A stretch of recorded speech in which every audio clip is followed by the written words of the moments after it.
El cuaderno no debía estar allí, pero olía a aceite frío.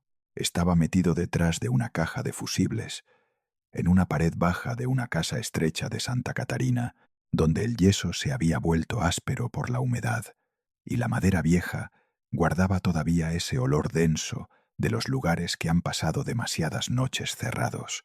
La mujer que lo encontró no buscaba una historia, buscaba el origen de una gotera.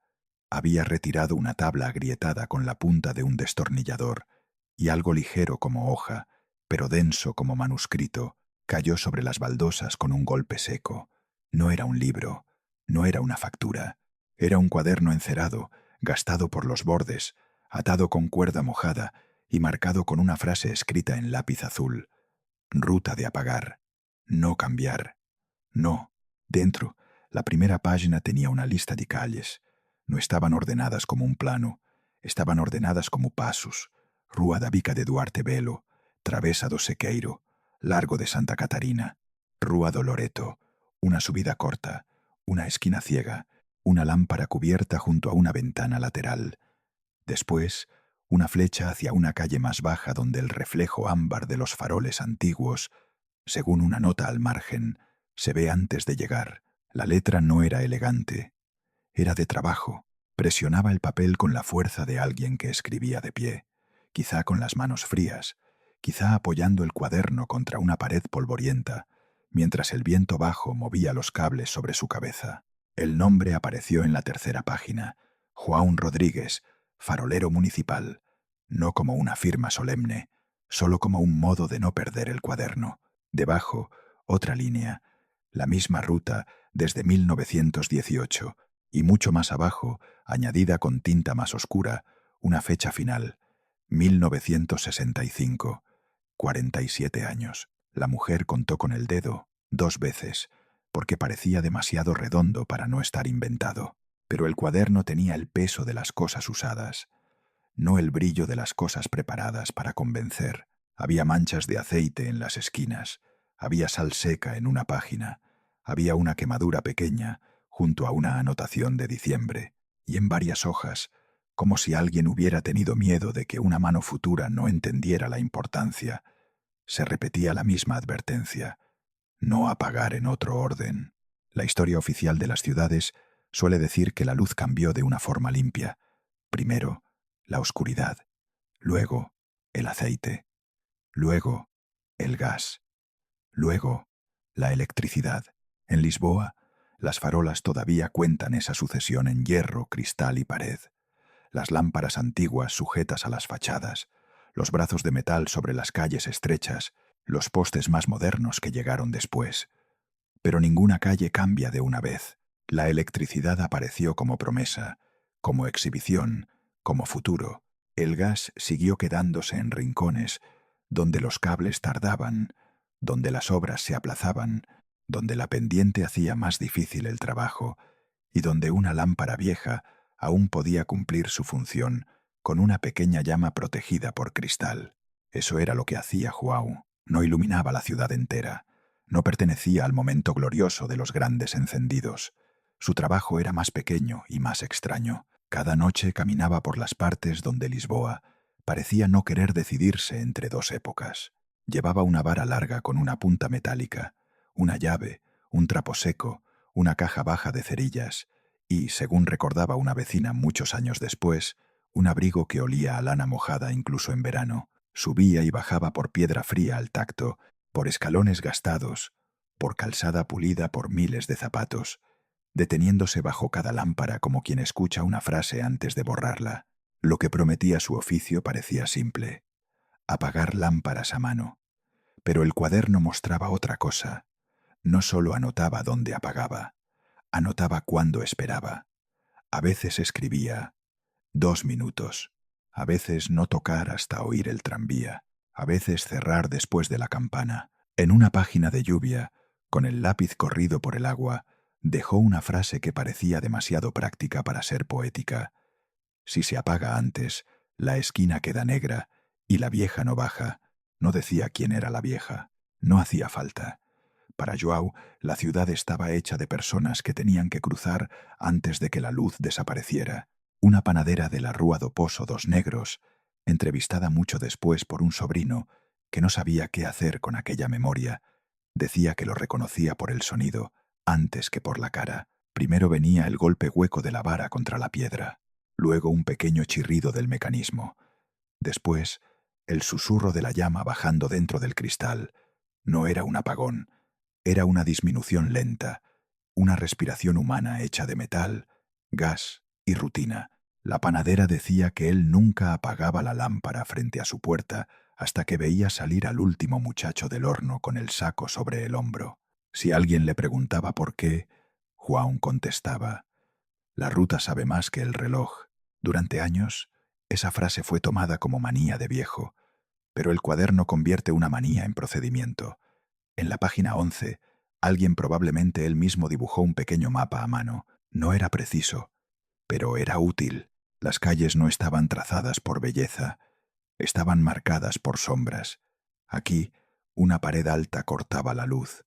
Allí, una escalera necesitaba 30 pasos antes de girar.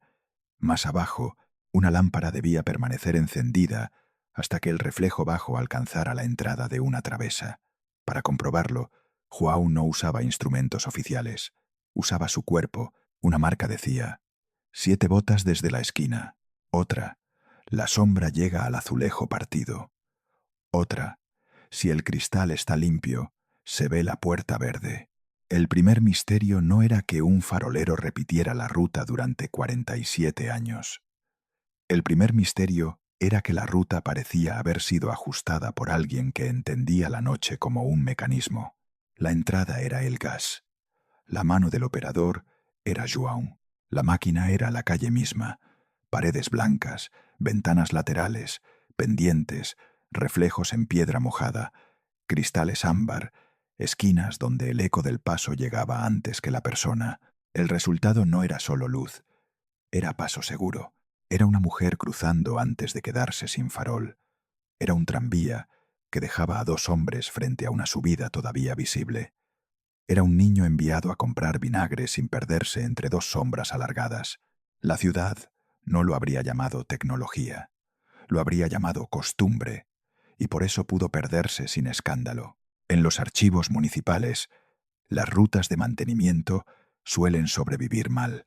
Lo que se conserva mejor son contratos, pagos, inventarios, cambios de sistema, autorizaciones, nombres de compañías, órdenes de sustitución. La mano que giraba la llave queda más abajo en la jerarquía del papel. A veces aparece como número, a veces como oficio, a veces como gasto. Pero el cuaderno de João no era un documento de oficina, era un registro operativo. Tenía manchas, correcciones, marcas de dedos, pequeñas cruces junto a lámparas que ya no respondían bien, y un conjunto de ausencias que importaban más que las palabras. La ausencia principal era una orden de cierre.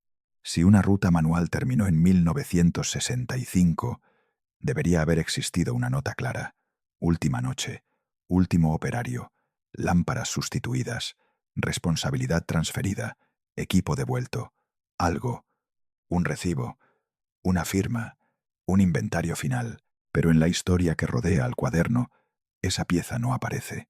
Aparece, en cambio, una serie de actos pequeños: una lámpara retirada y guardada sin etiqueta, un brazo de hierro dejado en una pared porque quitarlo costaba más que ignorarlo, una llave que pasó de una caja municipal a una familia, una lista de calles doblada dentro de un abrigo, una ruta que no fue abolida con ceremonia, sino vaciada por tramos, como se vacía una habitación cuando nadie se atreve a decir que el último objeto ya no sirve. La hija de João, según una memoria familiar conservada por una sobrina, decía que su padre llegaba a casa con las manos endurecidas y frías al tacto.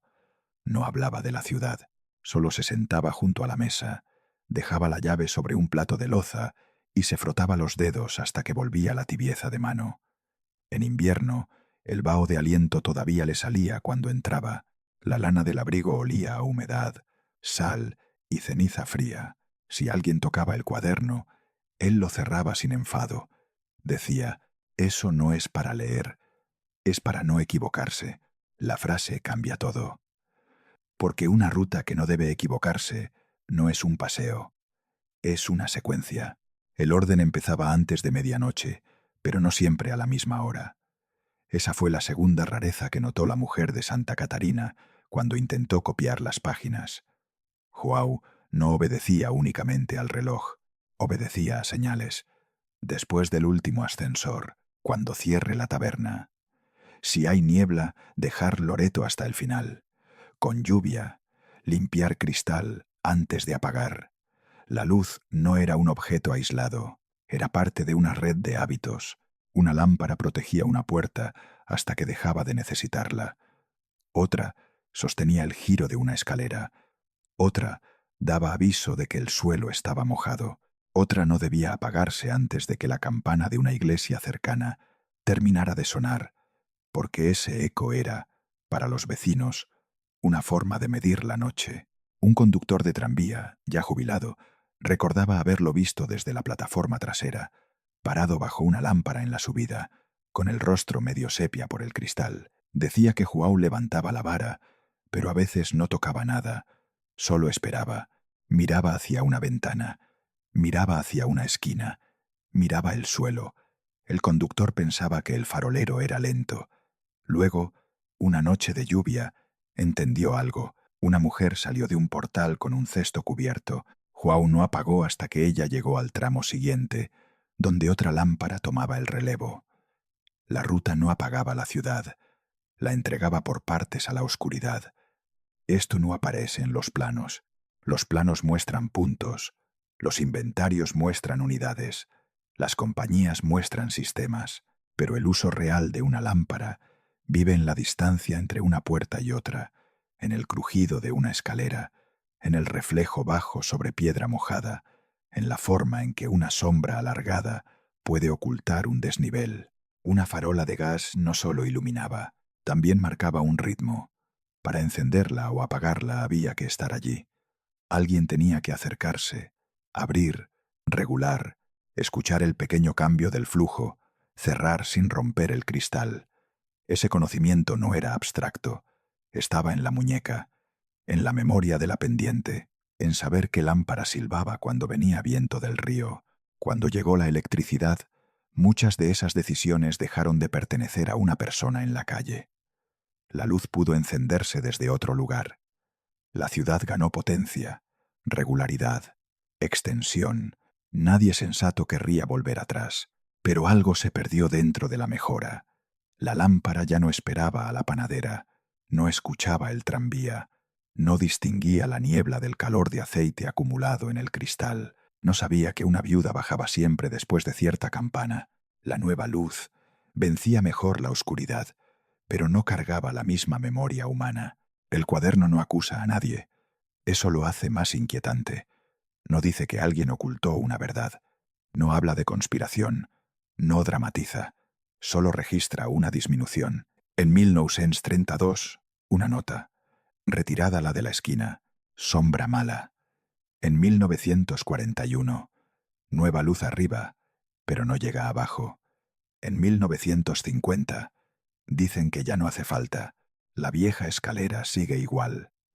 En 1958, cristal cambiado por uno claro, demasiado duro para los ojos. En 1965, la última frase legible. Me dijeron que mañana no suba. Después de esa línea, hay una página en blanco. El escepticismo tiene derecho a entrar aquí. Puede que el cuaderno fuera solo una libreta personal. Puede que Joao exagerara la importancia de su oficio, porque todos los oficios que desaparecen parecen más grandes desde dentro. Puede que la ruta no escondiera ningún conocimiento especial, solo la costumbre de un hombre que no quería cambiar. Pero si esa explicación basta, queda una pregunta práctica. ¿Dónde está el cierre ordinario? ¿Dónde está la nota que dice que la ruta fue revisada, que las lámparas fueron sustituidas sin pérdida de cobertura, que las esquinas oscuras fueron medidas, que las quejas vecinales fueron respondidas, que la llave fue devuelta? Una ciudad puede modernizarse sin pedir permiso a un farolero, pero una ruta de 47 años deja algún rastro cuando se corta bien. Lo que queda, en cambio, son restos menores. Un brazo de hierro en una pared donde ya no cuelga lámpara, una fotografía amarillenta en la que un hombre aparece de espaldas, con una vara sobre el hombro, bajo una luz que parece ceniza atrapada en vidrio, una llave pesada como caja con muerto, conservada en una lata sin etiqueta, un recibo de salario que no explica la ruta, una memoria familiar que repite que João no se jubiló de verdad, sino que lo apagaron a él primero. La frase es dura, pero no grandilocuente. Quiere decir que su conocimiento dejó de tener oficina antes de dejar de tener utilidad. A mediados del siglo XX, las ciudades europeas reorganizaron la noche con una confianza nueva, más cable, más potencia, más distancia entre el trabajador y el punto de luz. En Lisboa, como en otros lugares, las lámparas antiguas se convirtieron en decoración, patrimonio, nostalgia, fotografía para visitantes. La pieza de hierro seguía allí, pulida por lluvia y sal, pero la pregunta práctica desapareció. ¿Por qué estaba exactamente en ese punto? ¿A quién protegía? ¿Qué sombra corregía? ¿Qué puerta necesitaba esa luz y no otra? Cuando la función se vuelve decoración, la ciudad no destruye el objeto, solo le quita la memoria de uso. Una limpiadora que trabajó años en una pensión cerca del Largo de Santa Catarina recordaba una lámpara que nunca quería mirar de frente. No por miedo, por molestia. Decía que el cristal viejo dejaba una luz ámbar, suave, casi baja, y que después del cambio la claridad nueva le parecía más fría, más plana, como si la pared hubiera perdido relieve. Ella no hablaba de historia, hablaba de sábanas, de cubos de agua, de madera vieja en los pasillos, de cómo el suelo mojado mostraba mejor las grietas bajo la lámpara antigua. Su testimonio no prueba una teoría, pero conserva una experiencia que el inventario no sabe nombrar. El patrón se repitió en varias calles del cuaderno. Donde la ruta se interrumpía, aparecía una queja, una marca, una corrección, un rodeo. João no escribía peligro, escribía negro, no escribía deficiencia lumínica, escribía no alcanza, no escribía impacto social del alumbrado, escribía esperar. Ese idioma pequeño es el que se pierde primero, el idioma de la operación, la palabra que usa quien sabe cómo funciona algo, aunque nunca haya sido invitado a explicarlo en una mesa oficial. Una noche, según la versión familiar, João llevó a su nieto en parte del recorrido. El niño tenía sueño y frío, caminaba detrás de él, contando pasos para no pensar en la helada matinal que le mordía las manos. En una esquina, João le dio una cuerda fina y le pidió que la sostuviera desde la pared hasta el borde del reflejo de la lámpara. El niño la estiró sobre la piedra. La cuerda no llegaba a la mitad de la escalera. João no dijo nada durante un momento. Luego movió al niño 3 escalones más abajo y volvió a medir con la sombra. «Aquí cae mejor», dijo. El niño preguntó qué caía. João respondió: «La última luz antes del suelo malo». Esa medición no era científica. Era más antigua y más humilde. Una cuerda, un niño, una lámpara, una escalera, un hombre comprobando que el último tramo visible no terminara donde empezaba el peligro.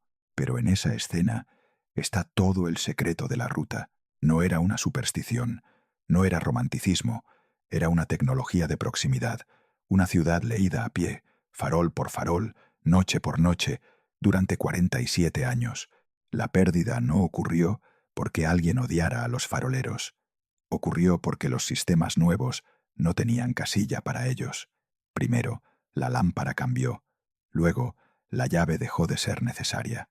Luego, la ruta se volvió redundante en el papel. Después, el trabajador se volvió caro para una función que una red podía hacer desde lejos. Más tarde, los objetos que quedaban fueron clasificados como piezas antiguas, no como partes de una coreografía urbana. Finalmente, la memoria local sobrevivió solo en frases sueltas. Él pasaba por aquí, apagaba esa al final, esperaba a la mujer del horno, no quería cambiar el orden. Así se estrecha una historia, no con fuego, no con censura, con etiquetas razonables. El cuaderno de João fue guardado en una casa, porque nadie sabía a qué archivo pertenecía. No era bastante importante para ser monumento. No era bastante oficial para ser expediente. No era bastante íntimo para ser solo familia. Era una cosa intermedia. Y las cosas intermedias siempre corren peligro. Pesan demasiado para tirarlas. Explican demasiado poco para exhibirlas. Permanecen en cajones, detrás de tablas, junto a fusibles, oliendo a papel viejo, humedad y aceite, hasta que una gotera obliga a tocar la pared. Cuando la mujer encontró el cuaderno, hizo lo que cualquiera habría hecho. Intentó seguir la ruta. No de noche al principio, sino por la tarde, con luz gris de Lisboa sobre las fachadas. Llevó una copia de las páginas en una carpeta. Se detuvo donde el cuaderno marcaba la primera lámpara. Ya no estaba. Solo quedaba la cicatriz de metal en la pared, 2 agujeros agrietados, una sombra rectangular más limpia que el resto. La segunda tampoco estaba. La tercera conservaba el brazo, sin cristal. En la cuarta, una lámpara moderna ocupaba el lugar, pero más alta, más blanca, indiferente a la ventana lateral que João había mencionado. Al llegar a una esquina de la bica, entendió por qué el orden importaba. La calle caía en una pendiente donde el reflejo bajo de una luz podía tocar 3 superficies distintas antes de morir: el azulejo de una fachada, el borde pulido de un escalón, una puerta verde hundida bajo el marco. Si se apagaba primero la lámpara de arriba, el tramo parecía más corto de lo que era. Si se apagaba primero la de abajo, la escalera quedaba como una sola sombra. João no estaba preservando una ceremonia, estaba administrando transiciones. Apagaba de modo que nadie entrara de golpe en la oscuridad. La ruta era una forma de cuidado que parecía mantenimiento, y quizá por eso nadie la defendió cuando terminó. Las ciudades registran bien las obras visibles, registran peor los gestos que evitan accidentes pequeños, miedos pequeños, pérdidas que no producen titulares. Un farolero no deja un puente, no deja una estatua, deja noches que no se rompieron, deja pasos seguros que nadie agradeció porque llegaron a casa sin notar el peligro, deja una calle donde la sombra fue retirada con paciencia hasta que una lámpara eléctrica hizo innecesario al hombre y, al mismo tiempo, borró la razón exacta por la que él esperaba en cada esquina. La última noche no tiene ceremonia en el cuaderno, solo esa frase: me dijeron que mañana no suba, pero la familia conservó otra versión. Dicen que João subió de todos modos, no con uniforme, no con vara municipal, solo con el abrigo, la llave en el bolsillo y el cuaderno bajo el brazo. Caminó la ruta completa sin apagar nada, porque casi nada respondía ya a su mano. En algunos puntos se detuvo por costumbre, en otros miró hacia ventanas donde ya no vivían las mismas personas. En una esquina, tocó el metal frío de una lámpara cubierta y dejó la palma allí unos segundos, como quien comprueba la temperatura de una frente. No hay manera de probar esa última caminata. Puede ser memoria familiar, puede ser una escena embellecida por el tiempo, pero la llave existe, el cuaderno existe, las marcas en algunas paredes existen, y la cronología mayor encaja con una ciudad que mantuvo restos de alumbrado antiguo mucho después de que la electricidad hubiera ganado el relato público. El misterio no exige creer en una conspiración, exige mirar con atención una clase de conocimiento que desaparece porque parece demasiado común para salvarse. Hoy, en algunas calles de Lisboa, los visitantes fotografían farolas antiguas sin saber que cada una fue, alguna vez, una decisión: altura, cristal, ángulo, distancia a la puerta, relación con la escalera, resistencia al viento bajo del río, facilidad para que una mano cansada pudiera abrirla en invierno. La luz ámbar que ahora parece decorativa fue también una herramienta. El hierro pulido por lluvia fue también un punto de trabajo.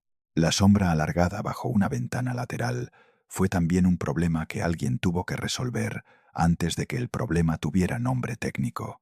Y eso es lo que vuelve inquietante a João Rodrigues, el último farolero de la ruta. No que apagara lámparas a mano, eso ya sería bastante hermoso. Lo inquietante es que, durante 47 años, repitió una secuencia que contenía una memoria práctica de la ciudad, una memoria tan precisa que sobrevivió mejor en sus pies que en los expedientes. Cuando esa secuencia terminó, Lisboa no quedó a oscuras. Al contrario, quedó más iluminada, pero una parte de la noche dejó de ser leída por alguien que la conocía desde el suelo. El cuaderno volvió a guardarse en una funda seca. Ya no olía tanto a aceite, aunque al abrirlo todavía subía un poco de papel viejo y sal.